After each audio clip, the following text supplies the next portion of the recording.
भारत के पौराणिक इतिहास में अनेक ऐसे ऋषियों मुनियों का जिक्र है जिनके पास अलौकिक शक्तियां थी।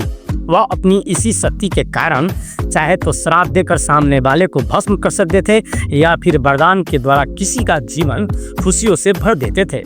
ऐसे ही एक महर्षि थे दुर्वासा ऋषि, जो अपने क्रोध के लिए जाने जाते थे। भक्तों, ऋषि दुर्वासा को शिव का अवतार कहा जाता था, लेकिन जहां भोले शंकर को प्रसन्न करना बेहद आसान माना जाता है, वही ऋषि दुर्वासा को प्रसन्न करना शायद सबसे मुश्किल काम था। ब्रह्मा के पुत्र अत्रि ने कर्दम ऋषि की पुत्री अंसिया से विवाह किया था। अंसिया की माता का नाम देवहूति था। अत्रि दंपति की तपस्या और त्रिदेवों की प्रसन्नता के फलस्वरूप विष्णु के अंश से महायोगी दत्तात्रेय, ब्रह्मा के अंश से चंद्रमा तथा शंकर के अंश से महामुनि दुर्वासा महर्षि अत्रि एवं देवी अंसिया के पुत्र के रूप में आविर्भूत हुए। ऋषि दुर्वासा को हिंदू धर्म में एक अत्यंत शक्तिशाली और तेजस्वी तपस्वी माना जाता है। उनके मंत्रों में अद्भुत शक्ति होती है और वे विशेष रूप से क्रोध और तप के लिए प्रसिद्ध है। यह एक भक्ति संबंधी मंत्र और उनके बारे में कुछ जानकारी दी जा रही है। ऋषि दुर्वासा द्वारा कुंती का दिया गया विशेष मंत्र ओम नमो भगवते वासुदेवाय।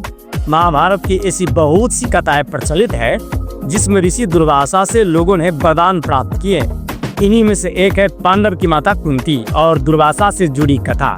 यह कथा उस समय की है जब कुंती एक जवान लड़की थी जिसे राजा कुंती भोज ने गोद लिया था। राजा अपनी बेटी का एक राजकुमारी की तरह पालन पोषण करते थे। एक बार महर्षि दुर्वासा महाराज कुंती भोज के यहाँ मेहमान बनकर गए। वहाँ कुंती ने पूरे मन से ऋषि की सेवा की। कुंती ने ऋषि के गुस्से को जानते हुए समझदारी के साथ उनकी सेवा की और खुश किया। ऋषि दुर्वासा भी कुंती की सेवा से बहुत प्रसन्न हुए और जाते वक्त उन्होंने कुंती को अथर्ववेद मंत्र का ज्ञान दिया, जिससे कुंती अपने मन चाहे देव से प्रार्थना कर संतान प्राप्त कर सकती थी। तभी आतुरतावश मंत्र का चमत्कार देखने के लिए कुंती शादी से पहले सूर्यदेव का आह्वान करने लगी। तब उन्हें कर्ण प्राप्त हुआ, जिसे लोकलाज के भय से नदी में बहा दिया गया। फिर इसके बाद उनकी शादी पांडु से हो गई तथा आगे उन्होंने इसी तरह मंत्र का प्रयोग कर पांडवों को जन्म दिया, जो वीर और धर्म के महान ज्ञाता हुए। यह मंत्र अत्यंत प्रभावशाली माना जाता है और ध्यान तप संतान प्राप्ति के लिए उपयोग किया गया था। कुंती ने इसी मंत्र के माध्यम से सूर्यदेव, इंद्रदेव, वायुदेव और अश्विनी कुमारों का ध्यान कर पांडवों को जन्म दिया। जय ऋषि दुर्वासा।